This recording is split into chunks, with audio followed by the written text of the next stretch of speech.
The APS conference has been really great. APS has been a very big success. This is a great conference. I'm really happy to see the room full of African researchers. I think this conference has been a great success. It's been a very well attended conference. We really wanted to start to be able to collaborate with African scientists on bioinformatics and on data analysis. So that was kind of the driving point of this workshop. So we're very excited to have you all. We had a pre-conference training because this is all about building capacity. In order to build African leadership in conservation, you also have to build people's capacity. And one of the basic ways that we have of identifying species and characterizing them compared to their neighbors is by developing phylogenetic trees based on genetic data. Bioinformatics is a kind of for tools you use mainly for research. When you are doing research in a bush, you use some kind of statistic to get data. Everything now is done with computer. You come back, you put in your computer, you can just one click and all the data is analyzed and you get the result you are looking for. So the bioinformatics workshop helped people to improve on how they're collecting data, how they can analyze data from primates in the field, primate research, all aspects.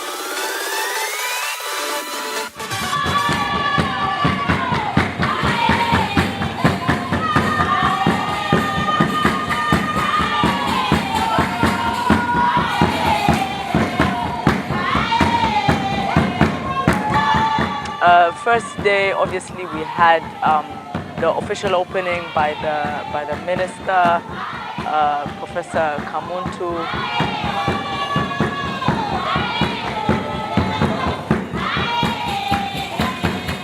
It would be good for, first of all, the opening session to have the minister there to get political will for promoting primate research and conservation and building African leadership in primate research and conservation. So it was important that the Minister of Tourism, Honorable Ephraim Kamuntu, is there for the opening.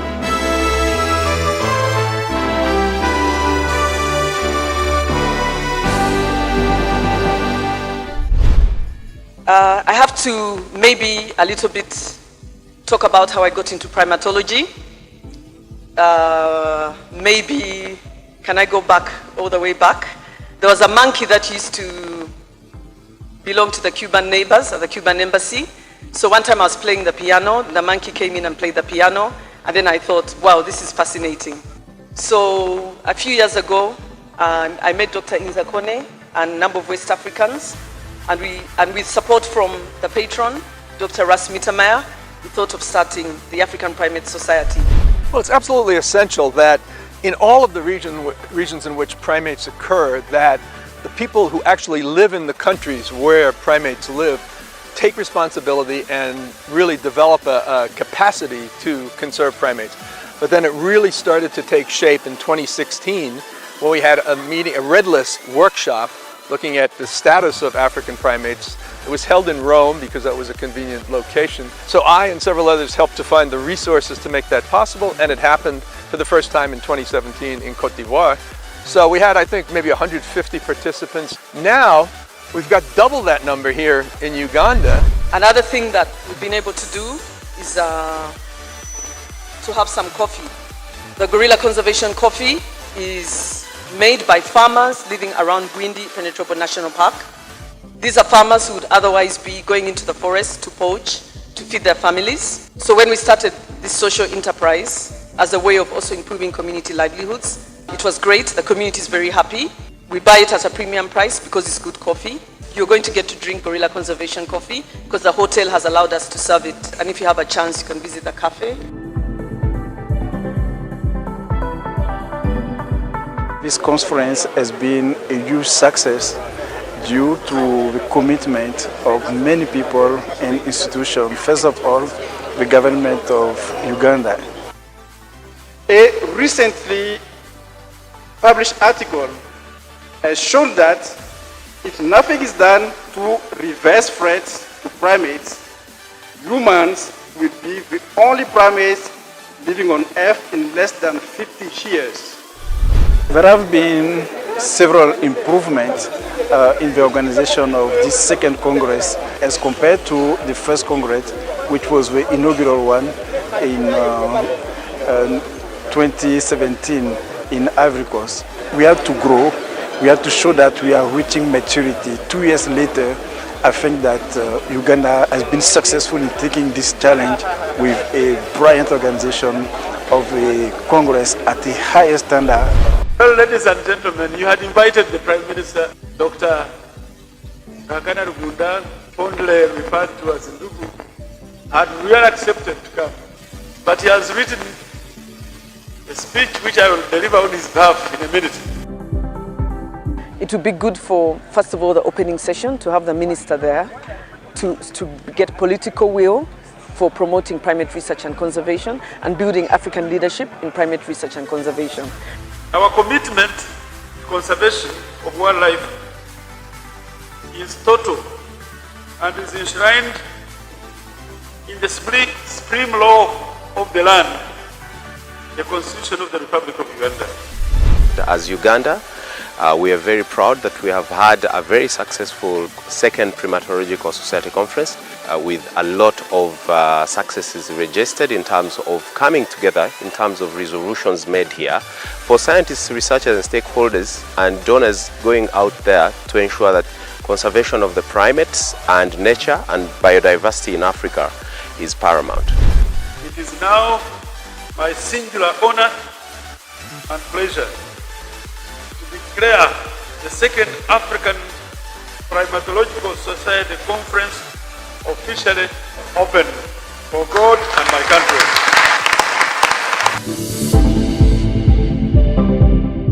The rest of the plenary sessions were areas where we wanted people to be inspired by the older primatologists. Professor Vernon Reynolds was probably the oldest person who spoke. He's in his mid-80s.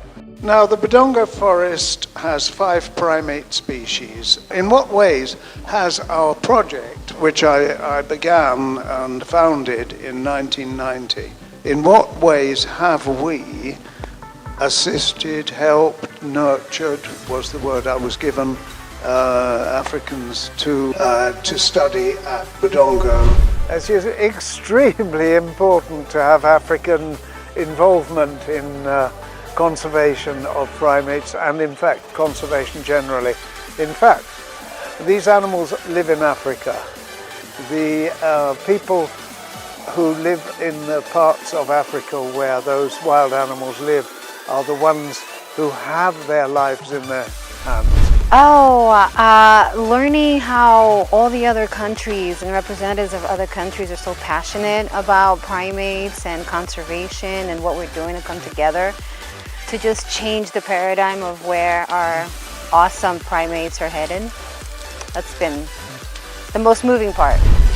My comment is what Professor Vernon said about saying Africa is where conservation is needed, but all the money comes from outside the country, outside countries. This is a challenge to Africa, to African countries, to African governments, to see that money should not continue to come from outside to preserve the wildlife. Let me answer or agree with Rhoda, first of all. I was thinking, how would you do it? I think the first thing, if it was me in charge, I think I would look for, if you have the equivalent of Companies House, which we have in UK, I don't know if you do, all companies working in Uganda will be listed, and I would look first of all to see their annual statements to find out how much profit's being made in the private sector.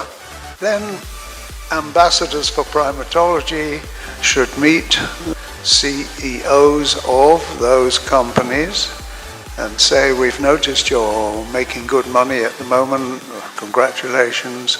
Would it be in the interests of your company for publicity purposes to give some of that money to conservation? This conference, it brings together students, it's bringing together seasoned primatologists and not just young primatologists. It's bringing those who we refer to as the silverbacks. It's bringing them here. The ones who are learned are impacting on those who have just coming up, and the ones who are right in the middle of their careers are also gaining from the ones who are before and also trying to impact on the ones who are coming up. So in conversations with John and Charles and Agri, this idea was born that instead of research fees just kind of going into this big pot of money that is used in other ways, we actually decided that we could maybe use the research fees that I paid, and I'd pay a bulk in advance, and we could create opportunities for student training this way. So the research fees that I pay for my group's research then go into a pot where actually wardens can get their tuition funded to go on to higher education. We now have a new Wildlife Act that has stiffer penalties for wrongdoers, but also requires us as an authority to compensate for damage due to wildlife. We have improved our intelligence, we have established a canine unit, all these geared towards reducing illegal wildlife trade, including the trade in the primates. Well, Madagascar is of course a very special place and is not comparable to the situation on the African mainland. Madagascar is of course a very unique place because none of the primate species that are found there are found anywhere else. So if we lose primate species in Madagascar, we will lose them everywhere in the world. So those were all white guys. You're probably wondering who are the Malagasy primatologists then? The people that I showed, of course, have trained a lot of Malagasy primatologists over the years. And this was made possible through collaborations, especially with the Department of Paleontology and Biological Anthropology of the University of Tananarivo. I was trying to put the message across that primatology as a science can actually help inform decision makers to make a change, to design their policies in a way that primates and other wildlife are actually conserved. There are approximately 20 prioritized landscapes in terms of great apes conservation in Central Africa. I'm the president of the Alliance for Great Apes Conservation in Central Africa. These great apes are the gorillas and the chimpanzees and the bonobos. My presentation was simply focused on the existence of this network. Not many people had known about the existence of this network. So West Africa primates are mainly characterized by an extraordinary diversity of colobus and guenon. Then, as I said, I would like to emphasize and focus on community-based conservation. And based on discussion that I have with some colleagues in West Africa, we agreed that, first of all, we have a weak involvement of local communities in management of natural resources. What we decided to do in this area is to empower the different communities by developing a green value chain. We have communities which actually do a lot of ecotourism. Also, we have communities which exploit primates as protein. And also, we have communities which actually hold very strong beliefs and cultural practices on primates. This is one of the rare opportunities which has given the African primatologists actually an opportunity to speak to the world about what they do and also try to develop their capacity.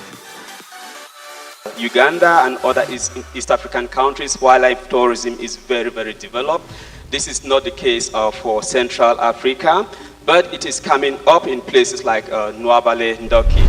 Nobody is, equipped with everything, and so working together as communities, regional efforts, national effort, continent-wide effort, with collaboration from abroad, I think there is a huge future. Today, a lot of South Africans work on baboons because they are the enemies there. They are hated by almost everyone, especially the white farmers. But so far I'm very glad to be here and I'm really enjoying this country and my experience here.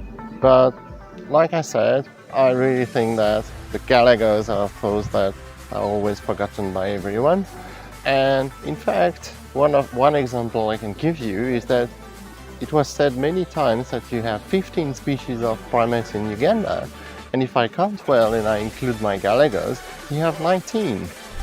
The macaque in Morocco, at least, is perceived as a revenue generator. There's a lot of unmanaged primate tourism, and there's also the problem that we have in Marrakesh, where the primates are used openly, exploited openly as photo props. This is a good meeting because it helps African primatologists to network together, to work together for primate conservation, because some of them will be facing similar threats, but we'll be dealing with them in different ways. And those different ways may not work in one place, but may work in another place. So these primatologists can share information, not necessarily that you find published in scientific journals and stuff, but stuff that you do in practice.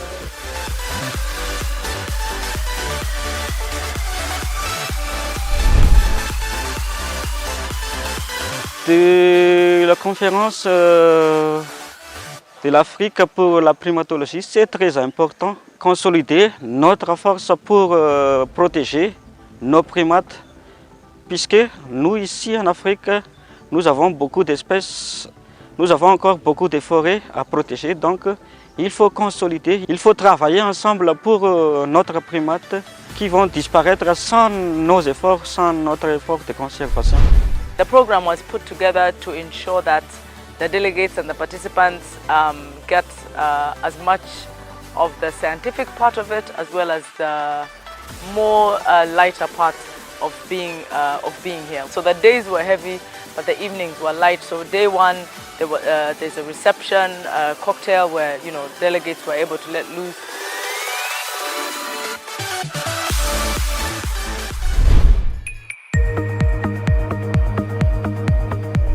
We Japanese, Japanese are always very peculiar people, strange people.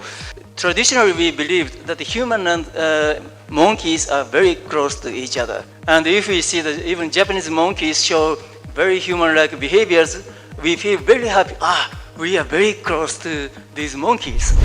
Through my long experience with working with African researchers, one of my dreams was that sometimes the African researchers stand up themselves, not only as assistant of the outer researchers, but stand up themselves to organize, plan, and perform the research by themselves of the African great apes and its conservation.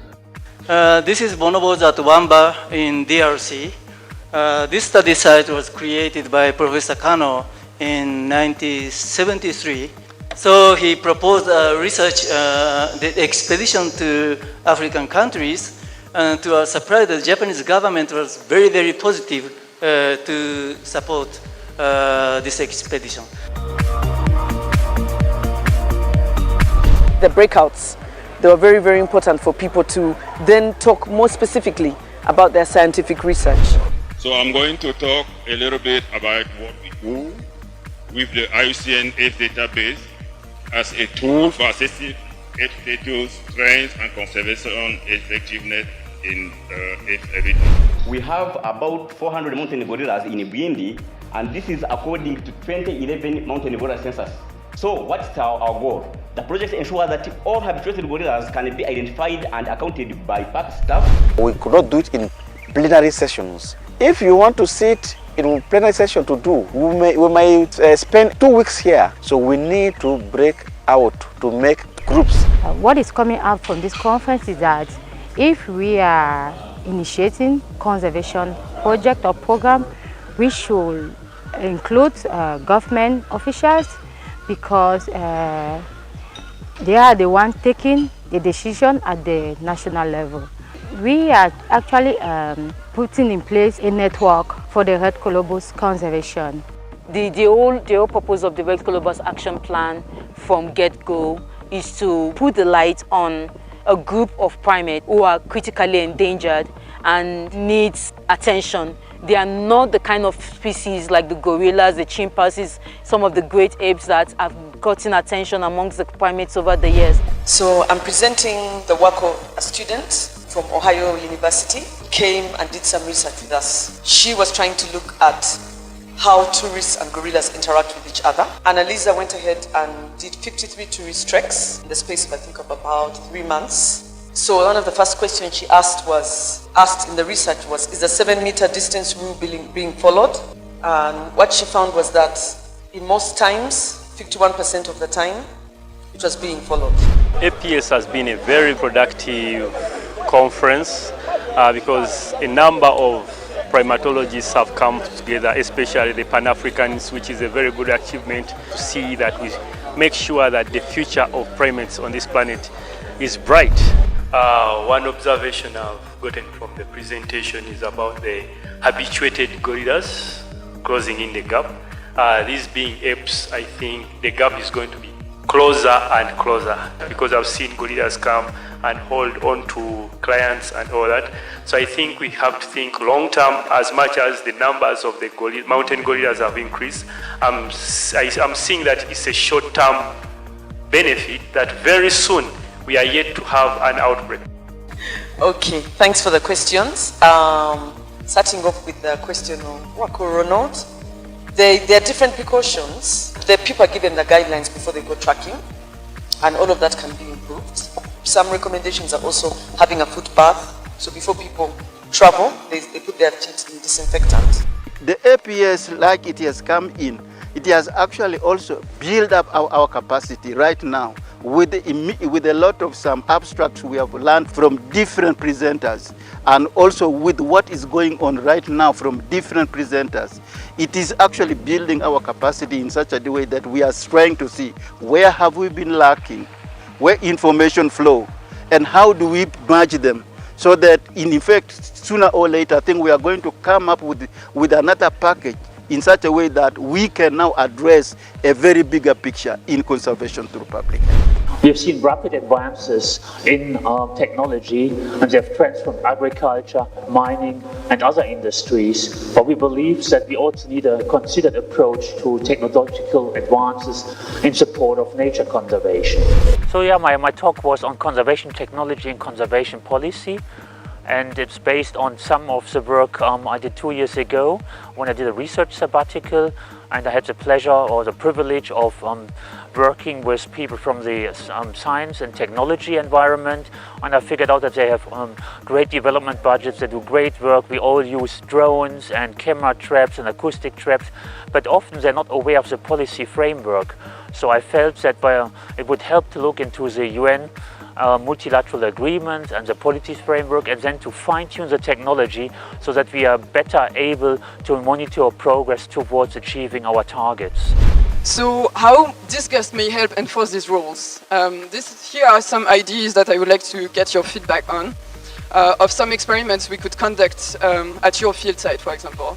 First, by reintroducing a briefing before those tourists are going to the primates. And perhaps during that briefing, exposing them to, for example, in the visual condition, the tourists could be exposed to pictures of disease symptoms they may get if they do not respect these rules. So I was here to try to introduce a new framework based on the natural parasite avoidance behaviors of these primates that we know are present in a foraging context.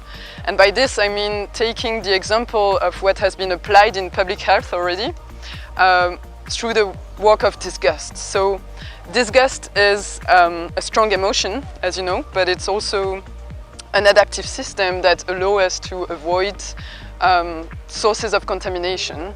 It has been proven efficient in public health because it increased hand washing to people who are exposed to visual campaigns such as short movies and pictures of like different disgust elicitors.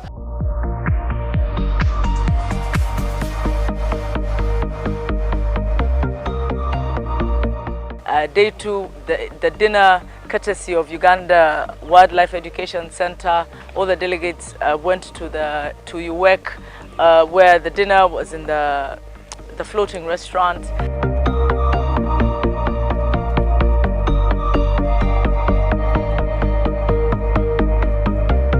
As we wait for the Nkumba University to come and do us a performance, is Ngamba Island here?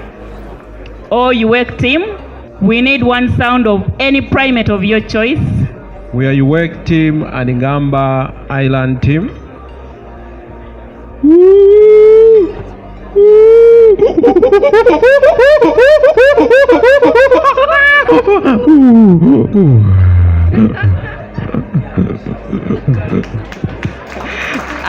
Thank you so much. Now someone amazing here is going to do for us how the Budongo chimps do it. Thank you so much. This is Budongo chimps, the way they do it.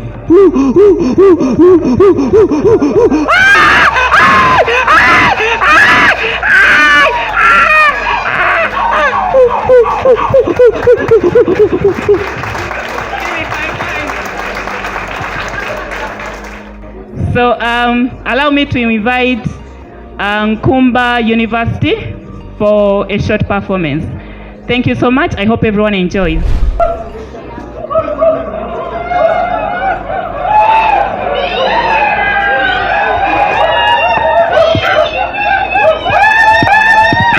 The highlight of this conference, I think, for me, was the dancing we heard last night in the UWEC dining hall on Lake Victoria.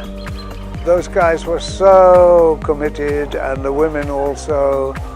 The idea of presenting the cutting of the trees and the anger of the ladies when they had no leaves and bushes and fruits, and all their land was lost. And also, of course, rainfall. When you have trees, you get rain. When you get rain, you get water. People need water, so trees should be saved. Allow me to invite the representative of the Chair Scientific Committee to come and give out certificates to the best poster presenter and then the best oral presenter. And that is Jonathan Musa.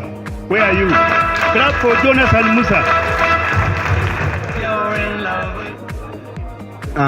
The title of my poster is Population Estimate of Dana Monkeys, Dana Primates on TY Island, Southern Sierra Leone. The best oral presenter. His name is Ramananinkira Hina Ruindra Nisarana. Where are you? When I tell everyone that you're in love with me. I was really surprised, and I'm very happy about it, and for my country it's really, I don't know how to say it, but I was really I don't know how to express myself about it. I have the honor to present the first award. This is somebody who I've known for many years and who many primatologists in this room have known for very many years. He's mentored many of us, but he's a pioneer in chimpanzee research. So I have the honor of presenting the first award to Professor Vernon Reynolds, the Lifetime Achievement Award.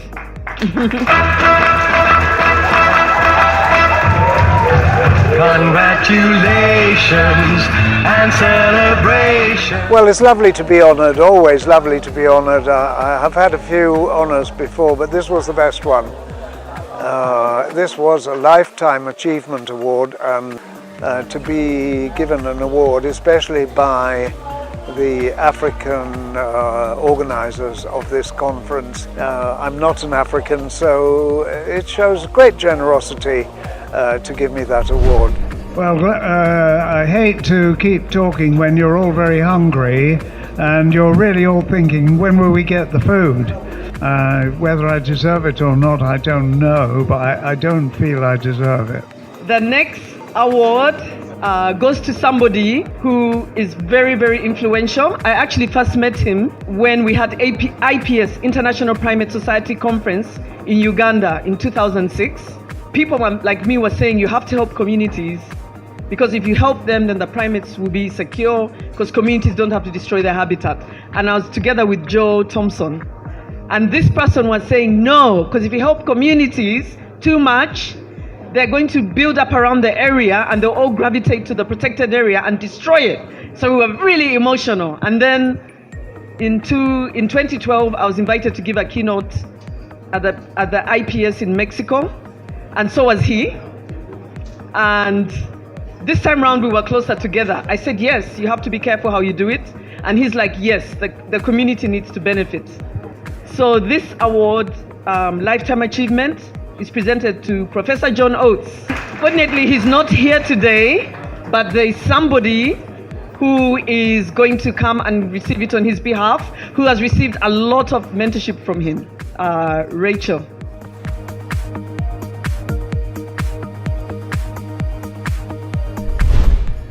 The next award goes to somebody who has inspired so many people in conservation. She's not here today, but the next award goes to Dr. Jane Goodall. Lifetime Achievement. Yes. This is somebody who has been the right-hand man of Jane. I remember when I was going to London to Jane Goodall's talks, I always used to see Tony. I think that's where I first met you. I'm very pleased to give an award to someone who's been playing a leading role in primatology. Somebody who makes a difference, who recently joined the African Academy of Science. This award goes to Jonah. Yeah, Jonah, please. Well, I was so pleased. I didn't expect it at all. I didn't expect it. So that is really from the bottom of my heart. I am really so very pleased to receive this award, this recognition from my friends here in Uganda at this APS.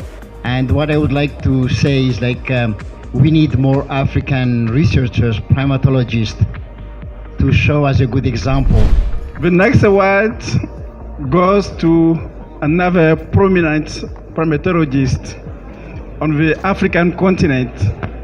Somebody who's been very important in also attracting young people to primatology and building capacities, making African primatology a competitive one. This award goes to Professor Isabire Basuta.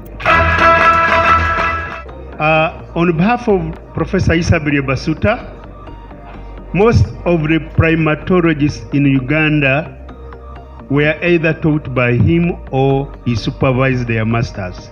So much as he's not around, he is the true primatologist that has been in this game from his undergraduate and up to now. So I'm very happy, and I will deliver this to him tomorrow. Thank you very much. And we are doing one last award.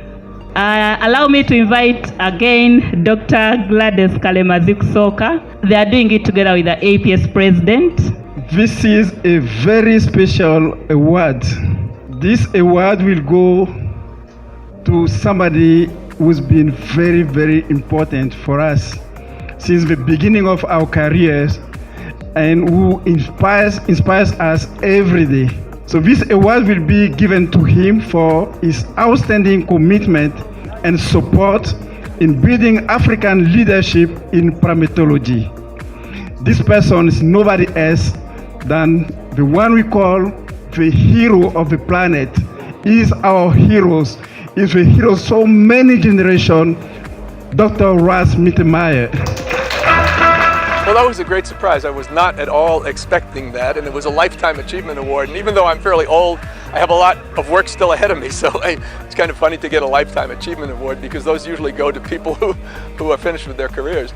But to get an award like that from the society, and also along with some of the great pioneers of primatology, Jane Goodall, Vernon Reynolds, John Oates, these people were really key figures in the development of primatology in Africa, and to receive that award at the same time that they did was really very special.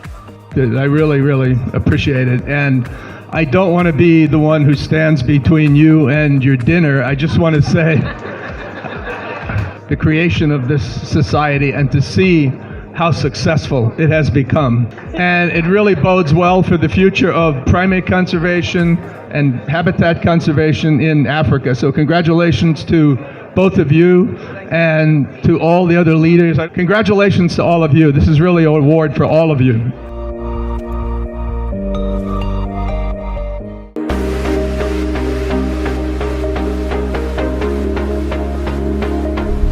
Tourism has been seen as a way to, one of the answers to making sure that the primate populations thrive. So we're going to talk about it in this roundtable. The Primate Ecotourism Roundtable was very important because it's something that affects everyone. It showed people that as primatologists, we cannot solve the problems of primates alone. We need to bring in the private sector, the tour operators who bring the tourists who see the primates, who pay money, some of which goes to conserve the primates in a sustainable way, beyond asking for donor funds. So it was good for us to all get together and talk about this as well. Dr. Roberts, is tourism the answer to sustainable primate conservation? Your question, I would say yes and no. Why am I saying yes and no?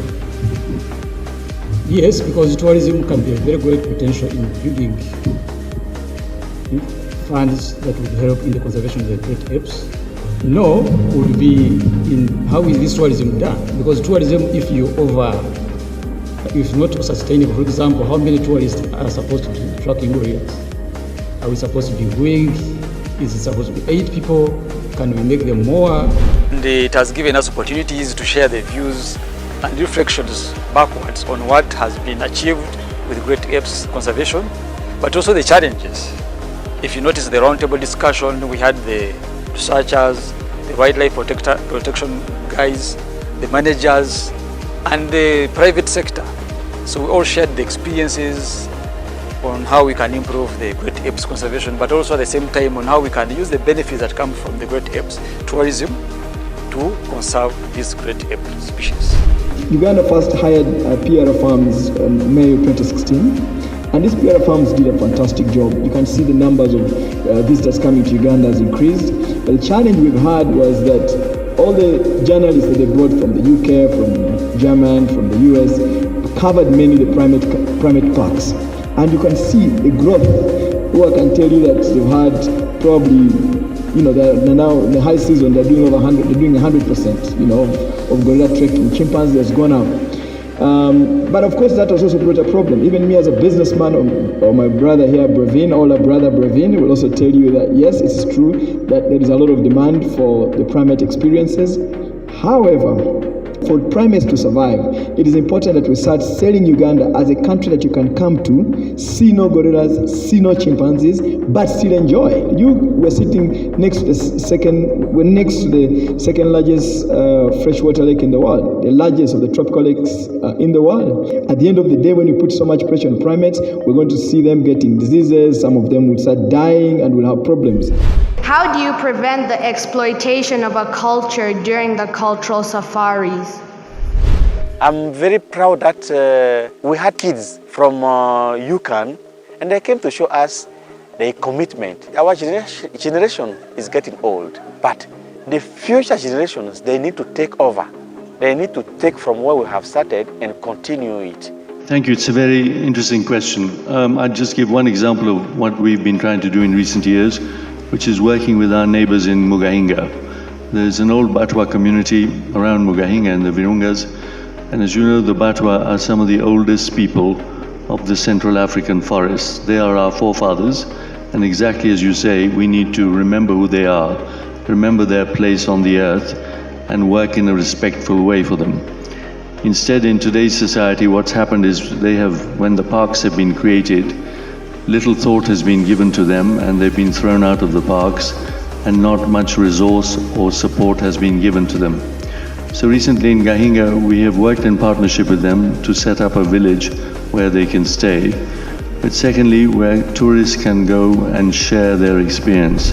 I work for conservation through public health. We engage community volunteer network, whom we call village health and conservation teams, in promoting both health and conservation in communities living around protected areas. In promoting health, then we are able to reduce disease transmission from people to wildlife, vice versa.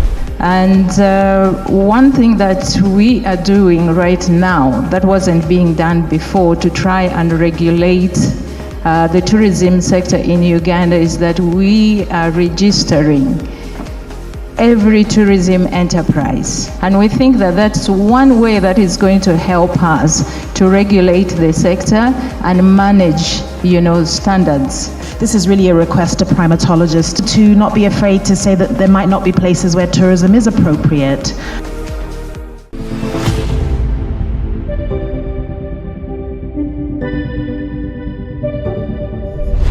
The first very important top tip is know who you're going to apply with. There's a grant writing workshop. It's the last activity of the conference where people can learn how to write grants in order to support their work, their primate research work and primate conservation work. And that's being held by National Geographic, which we're very pleased about. What are the location and boundaries? So what is your region? What is that region important? What is it relevant? We have very wide world. There's a lot of competition in grants.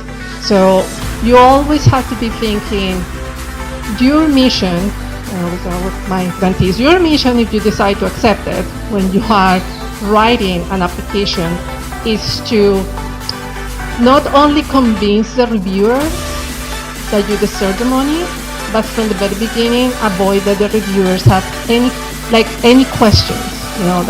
From the beginning, you want to give them all the information. What I would like to see is that we actually finally act according to the recommendations that we have been given to decision makers for decades based on the research that we're doing.